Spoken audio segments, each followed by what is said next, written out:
ध्यानाभ्यास के इस सुखद अनुष्ठान में आपका हृदय से स्वागत है, अभिनंदन है, अभिवादन है। ध्यानाभ्यास के लिए कृपया अपने नेत्रों को बंद कर लीजिए। बाहर के पदार्थों का कम से कम उपयोग करना है, क्योंकि वे हमारे नहीं हैं पर हैं। हमारा आभ्यंतर अमूर्त शरीर जो हमको अनुभव गोचर है वही हमारा है, उसी को अधिक से अधिक उपयोग में लेना है। इस प्रकार परावलंबन छोड़कर स्वावलंबी होना है। सिर से पैरों तक विस्तार को प्राप्त ये अमूर्त शरीर हमारा है, यही हम हैं। इसी के आलम्बन से रहकर हम स्वाधीन हो सकते हैं, स्वस्थ हो सकते हैं, सुखी हो सकते हैं। भिन्न पदार्थों से सुख की कामना करना वृथा है, अनर्थकारी है। अपनी दृष्टि को अपने शरीर पर ही पसारना है। बंद नेत्रों से हम अपनी दृष्टि को अपने अमूर्त शरीर पर पसारते हैं। अपने सुख की स्थिति का संवेदन करते हैं। यह स्वावलंबन है, स्वाधीनता से सुखी होने का उपाय है।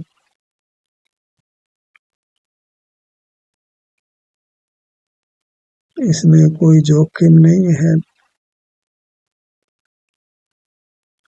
अपने आश्रय से हम सुख को प्राप्त करते हैं, पर के आश्रय से सुख प्राप्त करना संभव नहीं है।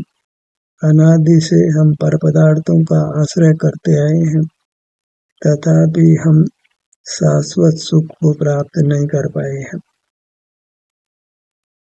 हमें ऐसा सुख चाहिए जो स्वाधीन हो और अनंत काल बना रहे। वह साधन हमारा अपना ही अमूर्त शरीर है।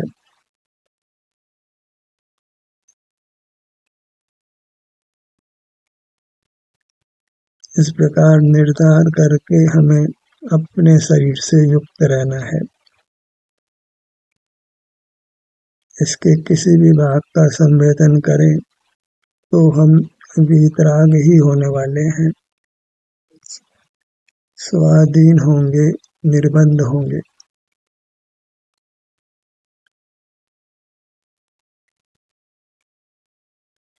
इतना अवश्य है कि हमको धैर्य धारण करने की आवश्यकता है। अपनी ओर आए और परमात्मा हो गए, ऐसा नहीं होता है। अपने में ठहरते हैं तो सने सने हम कर्म के बंधन से मुक्त होते हैं, पर अवश्य ही इस प्रक्रिया में हम पूरी तरह मुक्त होकर परमात्मा हो सकते हैं। धर्म की इतनी शिक्षा दीक्षा है। अपने ध्यान को अपने मुखमंडल पर लाइए।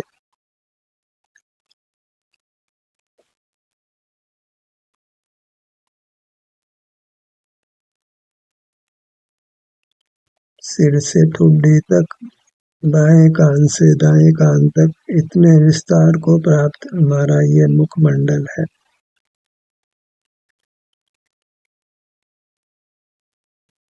जगत के प्राणी पराश्रय करते हैं और पराश्रय की ही एक दूसरे को देशना भी देते हैं। उससे यह जीव संसार में परिभ्रमण ही करता है। सिर के भाग पर आइए।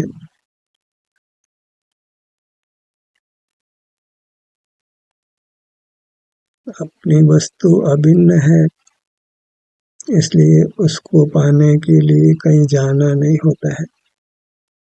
इस बहिर्मुख दृष्टि को रोकना ही पड़ता है। इतने मात्र से हम अपनी वस्तु के सन्मुख होते हैं, अपनी वस्तु का आश्रय होता है।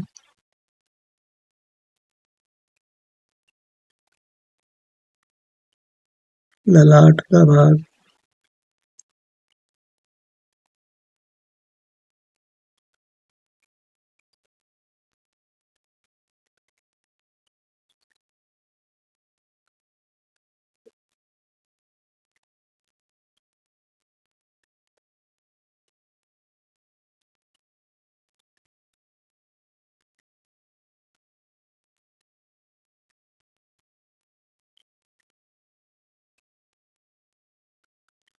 कोई जीव ललाट को मुख्य करते हैं, कोई भ्रूमध्य को मुख्य करते हैं, पर वास्तव में वो अपना पूरा अमूर्त शरीर ही मुख्य है।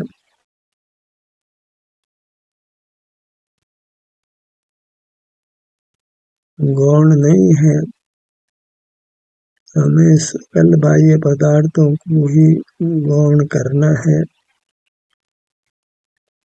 गौण क्या करना है? उपेक्षा ही करनी है। गौण तो जो अपने में विभाव परिणाम है, उसी को हमें गौण करना है। जो अपने सन्मुख होकर भी जो विभाव परिणति रहती है, शरीर में वेदना रहती है, उसको गौण करके अपने विस्तार के सन्मुख रहना है।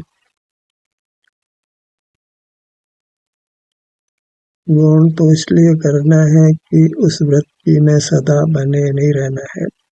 वह स्वयं ही विनाशिक है, उसका व्यय होकर नूतन पर्याय का उत्पाद होता है। जब अपने सन्मुख रहकर अपना ही आश्रय करते हैं, तो फिर क्रम से विभाव परिणति अवश्य नष्ट हो जाती है और हमारा सुख स्वभाव व्यक्त हो जाता है।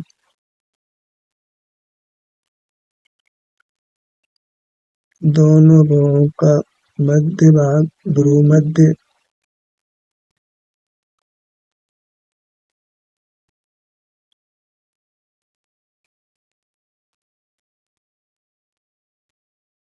अपने लिए आप ही परमात्मा है।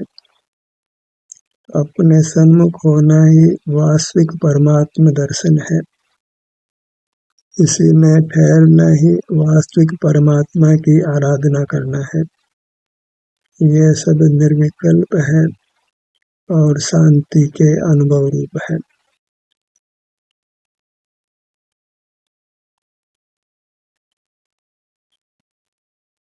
प्रयास यही करना है कि हम अपने शरीर के संवेदन रूप रहें। अपना समय हमें अपने शरीर को ही देना है। वही स्वावलंबी वृत्ति है और इसका अभ्यास किया जाए तो इसके फल में अवश्य ही परमात्म दशा मिलती है। इसमें कोई धोखा नहीं है, छल नहीं है। नेत्रों के भाग पर आइए।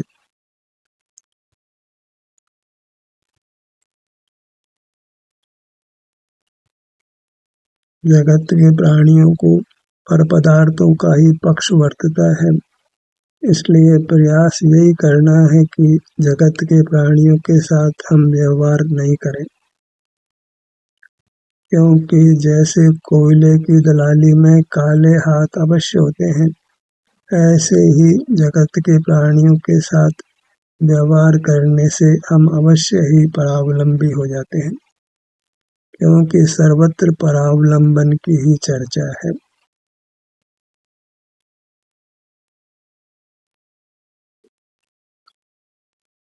कानों के भाग पर आइए।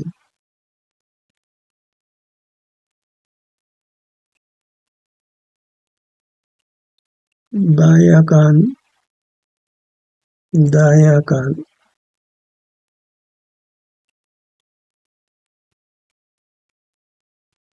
जो स्वानुभवी पुरुष हैं, वे ही हमको स्वानुभव की प्रेरणा देते हैं, पर ऐसे जीव अत्यंत विरल हैं।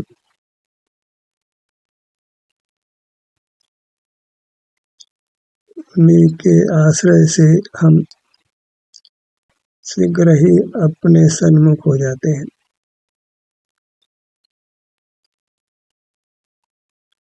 पर जो स्वानुभवी पुरुष हैं वे बोलते भी हैं, तो उनके समागम से हम स्वानुभव करने का ही यत्न करते हैं।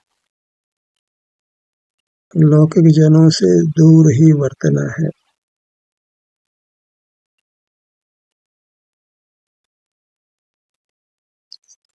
इस काल में साधर्मी जीव ही परमात्मा की तरह हमारा उपकार करते हैं।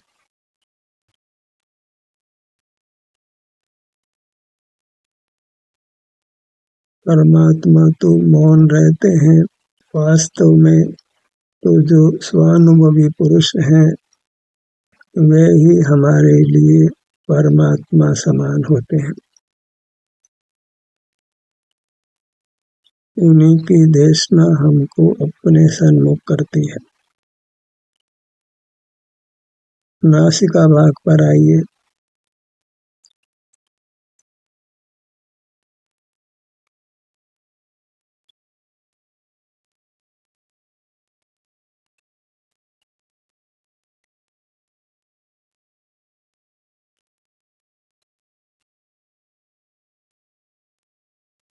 स्वानुभवी जीवों में सबसे अधिक संख्या ग्रस्त जनों की है। उससे न्यून मुनि होते हैं, उससे न्यून परमात्मा होते हैं। इसलिए सुलभ साधन स्वानुभवी ग्रस्त पुरुष हैं, जो हमें स्वानुभव की प्रेरणा देकर मोक्ष मार्ग में स्थापित करते हैं। तो उन्हीं का समागम सत्समागम कहलाता है। तो ये भी व्यवहार है। वास्तव में तो हमें स्वाधीनता से ही अपने सन्मुख रहने का रात दिन प्रयत्न करना है। अपनी मूर्त ही हमें सदा उपलब्ध रहती है, उसी का अनुभव करना है। इसलिए अपनी मूर्त के समान उपकारी पदार्थ लोक में कोई नहीं है। इसलिए अपने शरीर को ही भगवान संज्ञा है। शरीर ही भगवान है, ऐसी प्ररूपणा प्राय लोक में नहीं मिलती है। अपना शरीर, शरीर के अर्थ में लौकिक जन मूर्त शरीर का ही ग्रहण करते हैं, अपने अमूर्त शरीर का अनुभव नहीं करते हैं। ऊँटों के भाग पर आइए।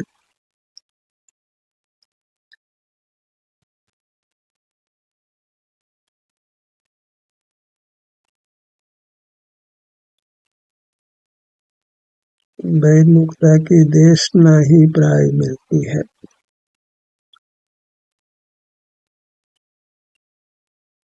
तो बाहर से उपदेश की आशा करना ऐसा ही है। हम स्वाधीनता से अपने सन्मुख रहें और अपने समय को बहिर्मुख रहकर दुखकारी नहीं बनाए।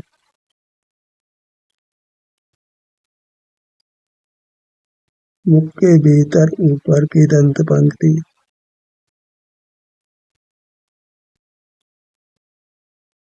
नीचे की दंत पंक्ति,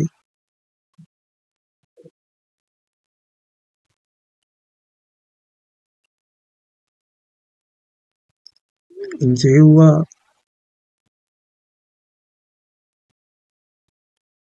आगे का भाग, बीच का भाग और पीछे का भाग।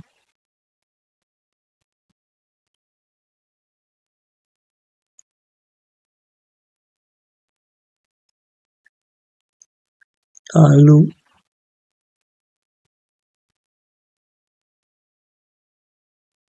बूंद बूंद कर खड़ा भर जाता है। ऐसे ही समय समय पर जो हम अपना ध्यान अपने शरीर पर लाते हैं तो उससे सकल कर्मों का नाश होकर परमात्म पद अवश्य मिलता है।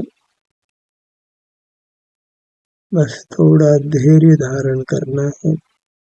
तब तक कर्म के विपाक को भी सहना पड़ता है, पर उसके बाद अनंत काल हम कर्म के विपाक से रहित रहते हैं, सदा सुख का अनुभव करते हैं। कंठ का भाग।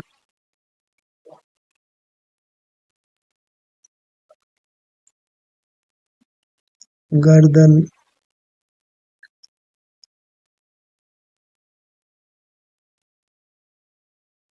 स्वानुभव की यह देशना अत्यंत संक्षिप्त है। बालक भी इसका ग्रहण कर सकता है। जिसने शास्त्र का अभ्यास नहीं किया है, वह भी इस देशना का ग्रहण कर अपना आत्महित कर सकता है।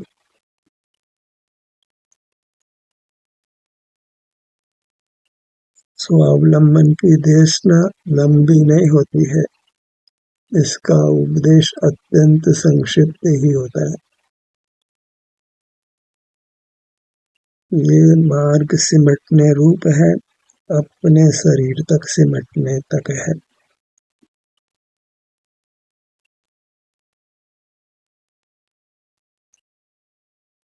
सीने के भाग पर आइए।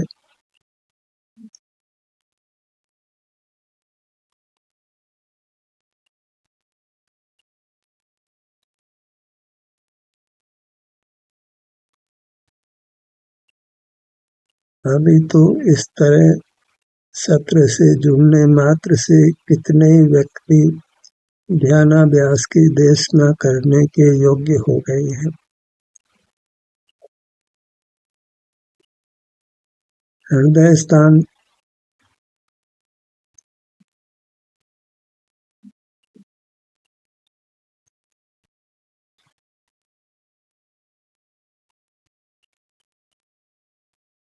पेट का भाग।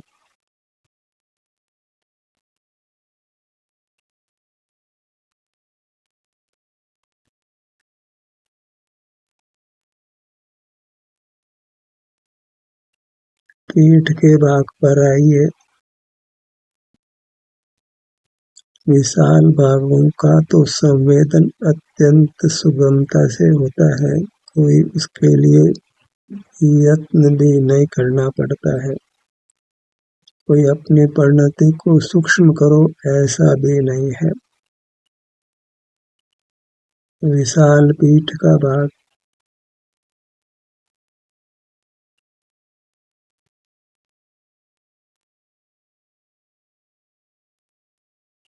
स्वानुभव के समय सरलता से ही सारे बाह्य पदार्थों का त्याग हो जाता है। हम किसी पदार्थ को अपने ज्ञान में नहीं लेते हैं। ज्ञान में त्याग रूप अवस्था ही यथार्थ त्याग कहलाता है। यही इंद्रिय संयम है। इंद्रिय ज्ञान का निरोध है। इसी से हम जिनेंद्र होते हैं, फिर अनंत काल सुख से रहते हैं। बायां कंधा। दायां कंधा।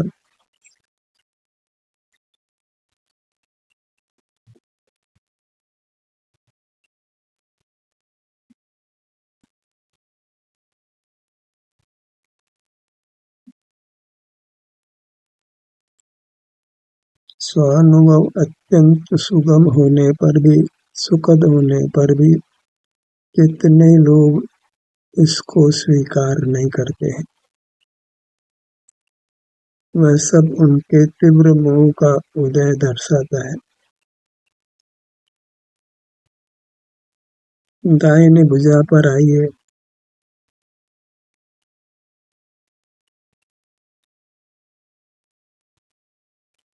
दाहिनी हथेली। ये लोग समझ ही नहीं पाते हैं कि मोक्ष मार्ग इतना सरल भी हो सकता है, क्योंकि मोक्ष मार्ग के लिए जीव कितना ही शास्त्र अभ्यास करते हैं, इतने पदार्थों का त्याग करते हैं, उपवास करते हैं, नाना परिग्रहों को छोड़कर अल्प पदार्थों के आश्रय से ही जीते हैं। अन्य नाना प्रकार से सुखी होने का प्रयत्न करते हैं, तथापि वे मोक्ष मार्ग को नहीं पाते हैं, क्योंकि मोक्ष मार्ग कठिन नहीं है, सरल है, बाल सुलभ है। पशु पक्षी भी जिनको देशना भी नहीं मिलती, वे भी स्वानुभव रूप मोक्ष मार्ग को पा लेते हैं और अपनी परिणति को उज्ज्वल कर उच्च गुणस्थान पंचम गुणस्थान तक पहुंच जाते हैं।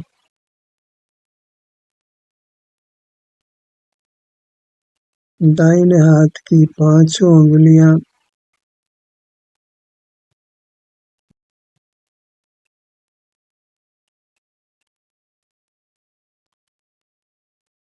अंगूठा, तर्जनी, मध्यमा, अनामिका, कनिष्ठा। शास्त्रों की गाथाओं टीकाओं का अर्थ समझने के लिए हम बहुत मानसिक श्रम करते हैं, तथापि उन गाथाओं का भाव हमको यथार्थ नहीं खुल पाता है और ये स्वानुभव का पुरुषार्थ तो अत्यंत सुगमता से हो जाता है। इसमें कुछ मस्तिष्क का उपयोग करने की आवश्यकता भी नहीं होती है, तो युक्ति का आश्रय भी नहीं करना पड़ता है। अपना शरीर हमको अनुभूत है, इसलिए इसको हम सुगमता से अनुभव कर सकते हैं। दाहिने हाथ की कलाई,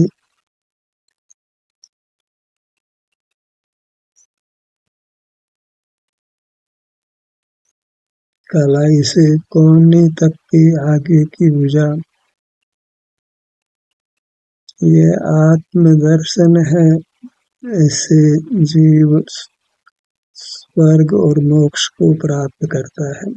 सहज दृष्टि को अपने अमूर्त शरीर पर लाना और फिर लौकिकता में भी सुख से जीना और मोक्ष में तो सुख से जीना है ही। दाहिनी कोहनी,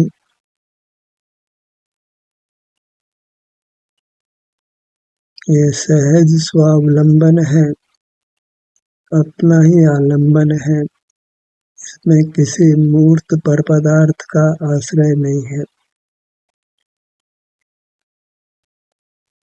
मूर्त के आश्रय से ही संसार हुआ है और संसारी प्राणी मूर्त पदार्थों के आश्रय से ही सुखी होने का प्रयत्न करते हैं। ये मानो अग्नि से शीतलता पाने का प्रयत्न जैसा है। पर दौवा दो दुब गई, पर द्रव्य के आश्रय से दुर्गति होती है। ऐसा आगम वचन होने पर भी हम सुख के लिए पर पदार्थों का ही ग्रहण करते हैं, अन्य को भी पर पदार्थों का ग्रहण करने का उपदेश भी दे देते हैं। दाहिना कंधा, दाहिने कंधे से बाएं कंधे तक का भाग,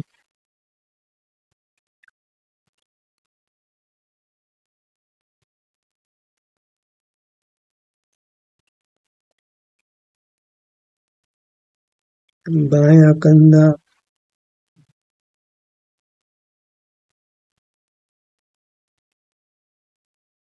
बाएं कंधे से कोहनी तक ऊपर की भुजा,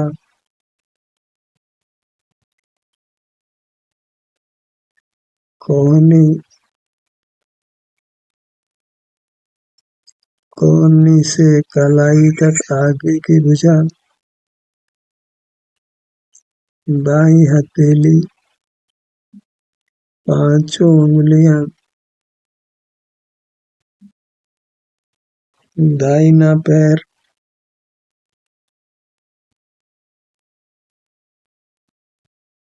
दाहिनी पगतली,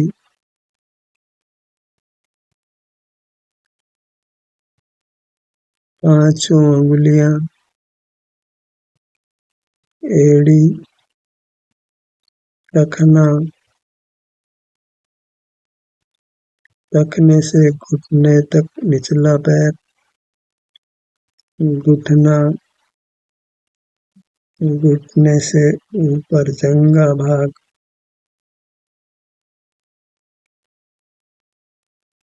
बायां पैर, पगतली, पांचों अंगुलियां एड़ी रखना, पिंडली,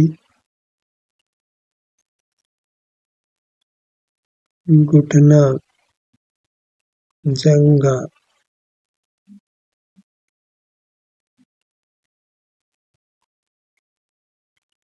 इस कलिकाल में जीव धन से ही सुख होना मान रहे हैं और धन के लिए बड़े बड़े अपराध भी करते हैं।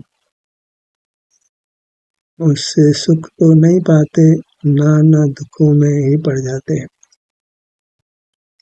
हमें धन का उपयोग कम से कम करना है और अपने चित तन का ही उपयोग अधिक से अधिक करना है। वास्तव में तो केवल अपने चित तन का ही उपयोग करना योग्य है। परमात्मा तो केवल अपने चितन के आश्रय से ही उत्तम अतीन्द्रिय अविनाशी सुख पाते हैं। वे किसी मूर्त पदार्थ को देखते जानते नहीं है। अत्यंत स्वावलंबी हुए हैं, इंद्रिय ज्ञान रहित हुए हैं, अर्थात मूर्त पदार्थों के ज्ञान से रहित हुए हैं और अमूर्त पदार्थ तो ज्ञान में ज्ञात नहीं होते हैं। मूर्त की शरण नहीं है, केवल अपनी अमूर्त काया की शरण है। इसीलिए अपनी अमूर्त काया को शुद्ध कहा जाता है और वृत्ति में ही राग द्वेष है, विस्तार तो सदा ही निर्मम है और सुख से परिपूर्ण है। उसी के लक्ष्य से परिपूर्ण सुख प्रकट होकर अनुभव में आता है। अपनी पूरी मूर्त को लक्ष्य में लीजिए, इसी को परमात्मा मानकर इसके सन्मुख रहिए। यही आत्म साक्षात्कार है। हमने परमात्मा को देखा, ऐसा व्यवहार किया जा सकता है। यही देव दर्शन है, देव की आराधना है। अपने से युक्त रहना ही आराधना संज्ञा पाता है। स्वावलंबी रहने का ही हमने प्रयत्न करना है। मूर्त पदार्थों का आश्रय कम से कम हो या बिल्कुल नहीं हो। ध्यान का सत्र यही समाप्त होता है। आपकी सहभागिता के लिए धन्यवाद।